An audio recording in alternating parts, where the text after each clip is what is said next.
Përmbledhja e ngjarjeve kryesore të ditës në Radio 7. Ndërtimi i pjesës së dytë të autostradës Shkup-Blac pritet të nisë në muajin gusht dhe të zgjasë rreth 4 vjet në Maqedoninë e Veriut. Drejtori i ndërmarrjes publike për rrugët shtetërore, Koce Trajanovski, paralajmëron se projekti financohet me një grant prej 30.8 milion eurosh dhe një huaj prej 167.6 milion eurosh. Грантот е 30,8 милиони евра, а кредитот, тоа е заемот, е 167,6 милиони евра. Segmenti i ri do të jetë 10.5 km i gjatë, ndërsa së bashku me 1.5 km të ndërtuara më herët, autostrada do të arrijë në 12 km. Trajanovski tha se traseja kalon në terren kodrinor dhe malor, ndaj projekti përfshin ndërtimin e 5 tuneleve, 9 turave, 11 mbikalimeve dhe 4 galerive dhe 9 mureve mbajtëse. Nënkryetari i BDI-s reagoi pas nënshkrimit të marrëveshjes në qeveri për ndërtimin e pjesës së dytë të autostradës Shkup-Blac. Bojar Osmani shkruan se ndonse ishin paralajmëruar ndryshime në projekt, sot me nënshkrimin e kontratës del qartë se nuk është ndryshuar as 1 milimetër nga traseja e projektit që u la e përgatitur. Pra financimi ishte siguruar, projekti ishte përfunduar, shpronësimet ishin realizuar dhe procedurat e tenderimit ishin nisur. 2 vite u humbën duke mashtruar opinionin me një ndryshim traseje që nuk ka ekzistuar kur. Qytetarët meritojnë një përgjigje të thjeshtë pse u humbën 2 vite, shkrua nënkryetari i BDI-s Bojar Osmani. Kryetari i Kuvendit të Maqedonisë së Veriut Afrim Gashi është rreshtuar sërish për krah kërkesës për votim nga diaspora nëse shteti siguron fshehtësinë e votimit. Ai nënvizoi se në parim është pro votimit elektronik të diasporës. Sipas tij, me votimin elektronik do të arrihet parimi që çdo qytetar të ketë drejtë vote. Duhet të ketë vullnet të mirë dhe mirëkuptim, sepse për këtë ligj nevojitet konsensusi i partive dhe nuk është mirë të qëndrohet në llogore apo në vizatim vija të kuqe, tha kryetari i Kuvendit të Maqedonisë së Veriut Afrim Gashi. Deputetja e Lidhjes Shqiptare Ilire Dauti konfirmoi prishjen e koalicionit me Zjadin Selës dhe Bashkimit Demokratik për Integrim. Sipas ai, shkak për thyrjen e Frontit Evropian ishte vendimi i BTI-s për të votuar ligjin e Mickovskit për organizimin e organeve të pushtetit qendror. Në momentin që ne gjatë gjithë kohës flisnim për shkeljen e legitimitetit atje që bëri Mickovski kur i mori humbësit në kampin politik shqiptar, pikrisht partia e cila ishte në kuadër të Frontit Bashkimi Demokratik për Integrim e votoi ligjin për riorganizimin e organeve të pushtetit qendror të propozuar nga vetë Kristian Mickovski. Ne nuk jemi pajtuar me këtë vendim, ne nuk e kemi dhënë as votën tonë, por megjithatë kemi thënë dhe vazhdojmë themi është çarja e parë që i ndodhi Frontit dhe më pas edhe zgjedhjet e fundit lokale që i patëm atje, sepse shifni kur formohet një koalicion, ai ka qëllimin se formohet dhe unë them që qëllimi kryesor ishte t'i bëjmë ballë numëros e cila ishte në forcime sipër. Deklaroi deputetja Ilire Dauti.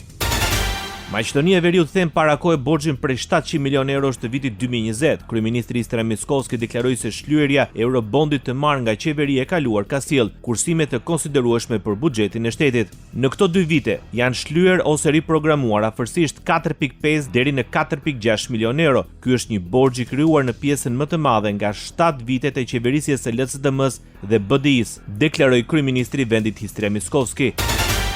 Maqedonia e Veriut është drejt përfundimit të interkoneksionit të gazit me Greqinë. Ministria e Energjisë, Minierave dhe Burimeve Minerale së bashku me Nomagaz dhe operatorin grek të sistemit të transmetimit të gazit, DESFA, kanë harmonizuar hapat e ardhshëm për realizimin e interkonektorit të gazit midis Maqedonisë dhe Greqisë, një nga projektet më të rëndësishme të infrastrukturës energjetike për shtetin dhe rajonin. Në takime u konfirmua vlerësimi i përbashkët se interkonektori i gazsjellësit do të përfundojë gjatë vitit të ardhshëm në përputhje me afatet dhe planet e përcaktuara për realizim. Shteti do të sigurojë qasjen në burime të reja të gazit natyror, do ta forcojë sigurinë e tij energjetike dhe do të përmirësojë pozicionimin e infrastrukturën energjetike rajonale dhe europiane. Rajoni.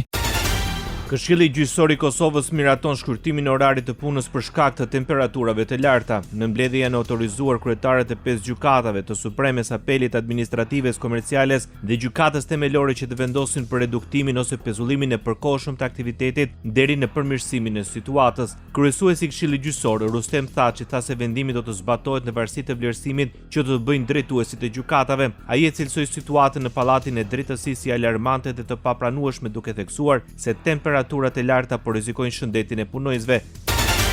Eksponentët më të lartë të LDK-s janë shmagur nismave që vijnë nga strukturat vendore për shkarkimin e kryetarit të partisë Lumir Abdi-Xhiku. Ish presidentja e Kosovës nuk ka dashur të komentojë nismë për mbledhjen e nënshkrimeve. Jam deklaruar për këto tema më herët që ndroj prapa atyre deklarimeve të njëjta, vlen të njëjtat. Tha Vjosa Osmani, edhe deputeti i zgjedhur i Lidhjes Demokratike të Kosovës, Paris Guri, nuk është deklaruar lidhur me nismën. Nga e mërkura, një grup delegatësh të kuvendit të LDK-s ka nisur mbledhjen e nënshkrimeve për thirrjen e një mbledhjeje të jashtëzakonshme në të cilën synohet të futet në rendite kërkesa për shkarkimin e kryetarit. Për thirrjen e kësaj mbledhjeje nevojiten nënshkrimet e 1/3 e delegatëve të kuvendit. Nëse sigurohen nënshkrimet e nevojshme, kërkesa mund të hidhet në votim. Radio 7, zëri pozitiv i qytetit. Gjermania konfirmon mbështetjen për rukëtimin e Shqipërisë drejt Bashkimit Evropian. Në kujtim të masakrës së kryer nga forcat pushtuese naziste në Borov, ambasadori Karl Berger deklaroi se mbështesim dhe jemi të lumtur që populli shqiptar është në linjë me këto përparime. We are very happy that the Albanian people are so much in favor of the accession to the European Union. We are supporting the process, the integration accession process as much as we can, mostly also on the technical side, but we have also to give credit to all those. Dhe mbështesim procesin e integrimit, sidomos në pjesën teknike, por dhe duhet të vlerësojmë edhe ata që zbatojnë vlerat e Europës në përditshmëri, por dhe ata që qëndrojnë për të kërkuar zbatimin e ligjit, mbrojtjen e natyrës dhe çështje të tjera që lidhen me procesin e integrimit. Filluar regjistrimet online për klaset e para dhe të 10-ta në Albania. Ministri i Arsimit të Shqipërisë, Mirela Kombaro, kërkoi respektimin e afateve dhe rregullave për regjistrim me qëllim që bashkitë dhe zyrat arsimore të planifikojnë punën për vitin e ri shkollor. Duhen respektuar për të ndjekur dhe për të regjistruar fëmijët në ato shkolla të cilat janë përcaktuar pranë vendbanimit tuaj. Është shumë e dobishme, shumë e rëndësishme edhe për të bërë planifikimin e orëve të mësimit, e mësuesve, e shkollave, si për bashkitë, ashtu edhe për zyrat arsimore, të cilat kanë filluar tashmë punën për përgatitjen e vitit të ardhshëm shkollor. Sistemi do të qëndrojë i hapur deri më 31 korrik për regjistrimet në klasën e parë dhe regjistrimet në gjimnaz ose shkollë të mesme të orientuar. Për të gjithë nxënësit që dëshirojnë të ndjekin gjimnazin me kohë të pjesshme, regjistrimet do të jenë të hapura deri më 11 shtator. Kurse për nxënësit që dëshirojnë të regjistrohen në shkollat e mesme profesionale, kanë afat datën 30 shtator përmes portalit e-Albania. Ministri i Shtetit për Pushtetin Vendor në Shqipëri, Ervin Demo, deklaroi se qeveria po zbaton një paketë të gjerë masash financiare dhe reforma që synojnë rritjen e cilësisë së shërbimeve dhe zhvillimin e qëndrueshëm të territorit. Gjatë një konference përshtyp, Demo cilësoi risi faktin që 30 milion euro janë parashikuar për fuqizimin logjistik të bashkive, ku 20 milion euro për emergjenca civile dhe 10 milion euro për përmirësimin e transportit urban. Sipas tij këtë javë prezantohet Rilindja 2.0, një qasje re zhvillimore me fokus në transformimin e territorit, mbështetjen e startupeve, qendrave shëndetësore dhe zhvillimin e zonave industriale. Bota. Koha kur Europa mund ta linte në dorë mbrojtjen dhe sigurinë e saj Shteteve të Bashkuara ka marrë fund, vlerësuan sekretari i përgjithshëm i NATO-s Mark Rutte dhe presidentja e Komisionit Evropian Ursula von der Leyen në një artikull të përbashkët për revistën The Economist. Ata pranuan se Europa brenda NATO-s për një kohë të gjatë është mbështetur tepër në kapacitetet ushtarake të Washingtonit, por theksuan se realiteti i ashpër dhe rreziqet e botës së sotme i kanë dhënë fund kësaj qasje. Sipas tyre, aleatët duhet të përshpejtojnë zhvillimin e industrisë së tyre të mbrojtjes për të qenë të përgatitur për një konflikt të mundshëm. Në artikull thuhet se kapacitetet aktuale prodhuese të Europës nuk arrin të përmbushin kërkesën në rritje. Presidenti i Shteteve të Bashkuara të Amerikës Donald Trump i shprehu gatishmërinë presidentit rus Vladimir Putin për të ndihmuar në gjetjen e një zgjidhje për luftën në Ukrainë. Angazhimi vjen në një bisedë telefonike që zgjati rreth 90 minuta me presidentin rus Vladimir Putin, gjatë së cilës shprehu gatishmërinë për të ndihmuar në gjetjen e një zgjidhje për luftën në Ukrainë.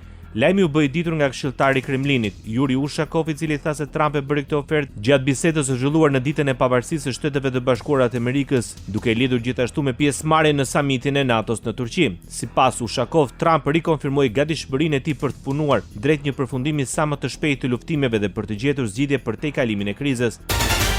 Presidenti i Ukrainës, Volodymyr Zelenski, përgënjeshtroi informacionet për rënien e qytetit strategjik të Konstantinivkas në Ukrainën lindore. Sipas Zelenskit, forcat ukrainase vazhdojnë mbrojtjen e qytetit. Më herët këtë javë, Moskva kishte njoftuar se kishte marrë kontrollin e qytetit, i cili ndodhet në një zonë strategjike të rajonit të Donetskut. Para pushtimit rus në vitin 2022, qyteti kishte rreth 78.000 banor. Zelenski paralajmëroi gjithashtu se shërbimet e inteligjencës ukrainase kanë informacione për përgatitjen e një vale të re sulmesh masive nga Rusia në prag të zhvillimeve ndërkombëtare. Ai tha se Rusia po intensifikon operacionet ushtarake, ndërsa Ukraina sipas tij po vazhdon goditjen brenda territorit rus, të cilat po japin rezultate të përditshme dhe po ndikojnë në logjistikën dhe furnizimet me energji. Ekipet e shpëtimit në Kiev po nxitojnë të gjejnë njerëzit e bllokuar në rënojat e blloqeve të apartamenteve pjesërisht të shkatruara, pasi të paktën 10 persona u vranë në valën e dytë të sulmeve të Rusisë ndaj kryeqytetit të Ukrainës brenda një jave. Administratori kryesor ushtarak i Kievit, Timur Chashenko, tha se 46 persona u plagosën, mes tyre të paktën 5 fëmijë. Sulmet ndodhen në prag të samitit të NATO-s në Turqi, ku pritet që presidenti i Ukrainës, Volodymyr Zelenski, të zhvillojë bisedime me presidentin amerikan Donald Trump. Zelenski u bëri thirrje aleatëve të mos i vonojnë furnizimet me raketa me rrezet të gjata veprimi që do të përdoren kundër Rusisë. Kryeministri izraelit Benjamin Netanyahu deklaroi për Fox News se disa fshatra të krishterë në Libanin Jugor kanë kërkuar të aneksohen nga Izraeli, duke pretenduar se kërkojnë mbrojtje nga Hezbollah. Christian villages in Lebanon, some of them have actually asked to be annexed to Israel because we protect them against the Hezbollah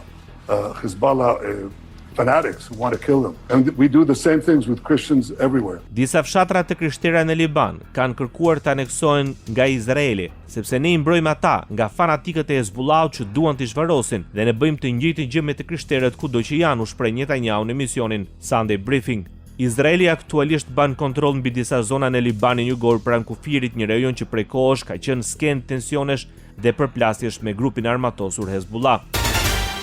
Presidenti i Turqisë Recep Tayyip Erdogan deklaroi se përpjekjet për paqe në lindjen e mesme nuk mund të kenë suksese pa mbështetjen e vendeve të rajonit. Sipas Reuters, ai deklaroi se Izraeli nuk duhet të lejojë të sabotojë marrëveshjen Sheba-Iran. Duke folur në Stamboll së bashku me kryeministrin e Pakistanit, Shehbaz Sharif, Erdogan u shpreh se asnjë zgjidhje që nuk mbështetet në vullnetin dhe kontributin e vendeve të rajonit nuk mund të jetë e qëndrueshme. Turqia, antare e NATO-s dhe fqinje e Iranit, akuzoi Izraelin për përpjekje për të minuar marrëveshjen e ndërmjetësuar nga Pakistani dhe ka dënuar operacionet izraelite në Gaza, Liban dhe Siri. Erdogan gjithashtu theksoi se Turqia synon të thellojë bashkëpunimin me Pakistanin në sektorët e energjisë, transportit, mineraleve kritike, teknologjisë, informacionit dhe mbrojtjes, duke synuar një tregti dypalçe prej 5 miliardëshe.